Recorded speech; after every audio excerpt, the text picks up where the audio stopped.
Hello guys, দেখো আমি এখন চপ বানাবো। চপের জন্য প্রথমে আলুগুলো সিদ্ধ করে নেব। আলুগুলো সিদ্ধ করার জন্য প্রথমে কড়াই জল দিয়ে দেব।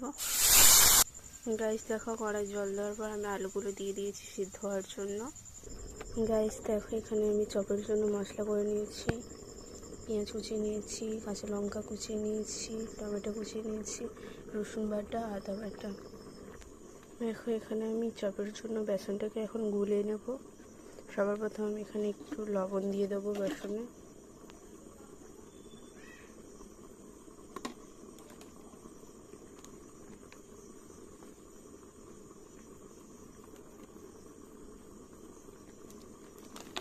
হ্যালো গাইস, দেখো আমি এখানে মোচা আলু দিয়ে চপ তৈরি করবো। তার জন্য প্রথমে আলু সিদ্ধ করে নিয়েছি, মোচা সিদ্ধ করে নিয়েছি। এখানে পেঁয়াজ কুচি নিয়েছি, লঙ্কা কুচি, টমেটো কুচি, রসুন বাটা, আদা বাটা। কড়াই গরম হয়ে গেছে, কড়াই এবার তেল দিয়ে দেব, দিয়ে মশলাটা করে নেব চপের জন্য। চপের মশলার জন্য প্রথমে কড়াই তেল দিয়ে দিয়েছি, কড়াই রসুন বাটা দিয়ে দিয়েছি, সেটা দিয়ে একটু নাড়াচাড়া করে নেব। এখানে আমি পেঁয়াজ কুচিটা দিয়ে দেবো। পেঁয়াজ কুচিটা দেওয়া হয়ে যাচ্ছে, এবার আমি পেঁয়াজটা ভাজা করে নেব। গাইস দেখো, এখানে পেঁয়াজটা ভাজা হয়ে গেছে, এবার আমি টমেটোটা দিয়ে দেবো।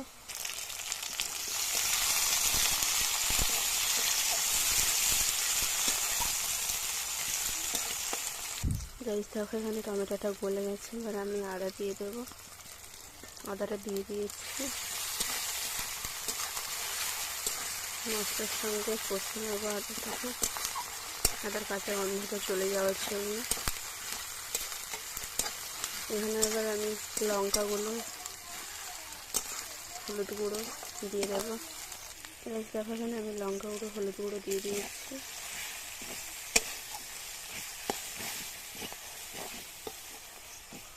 এখানে আমার চপের মশলাটা হয়ে গেছে, এবার এখানে আমি মোচাটা দিয়ে দেবো। সিদ্ধ করা মোচা দিয়ে দিয়েছি, এবার আমি এর উপরে কাঁচা লঙ্কা দিয়ে দেবো।